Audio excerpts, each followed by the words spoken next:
రాష్ట్రాన్ని సినిమా షూటింగ్లకు పర్యాటకానికి ప్రధాన కేంద్రంగా మార్చడమే లక్ష్యంగా మంత్రి కందుల దుర్గేష్ అడుగులు వేస్తున్నారు.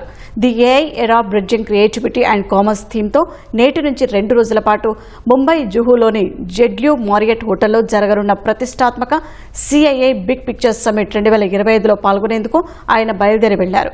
Confederation of Indian industries CII సభ్యులు, దేశ విదేశాలకు చెందిన మీడియా, ఎంటర్టైన్మెంట్ రంగ ప్రముఖులు, అంతర్జాతీయ పెట్టుబడిదారులు పాల్గొనే ఈ ప్రతిష్టాత్మక సమ్మిట్లో ఏపీలో సినిమా పరిశ్రమను బలోపేతం చేయడానికి ప్రభుత్వం రూపొందిస్తున్న కొత్త ఫిల్మ్ టూరిజం పాలసీ గురించి మంత్రి దుర్గేష్ వివరించనున్నారు.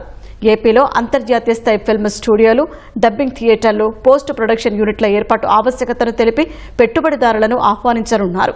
మీడియా, ఎంటర్టైన్మెంట్ రంగాన్ని $100 బిలియన్ల స్థాయికి చేర్చడంలో ఏపీ తన వంతు సహకారం అందిస్తుందని, రాష్ట్రాన్ని సృజనాత్మక రంగానికి కేంద్రంగా మారుస్తూ ఆంధ్ర వ్యాలీగా తీర్చిదిద్దడమే తమ లక్ష్యమని మంత్రి కందుల దుర్గేష్ తెలిపారు.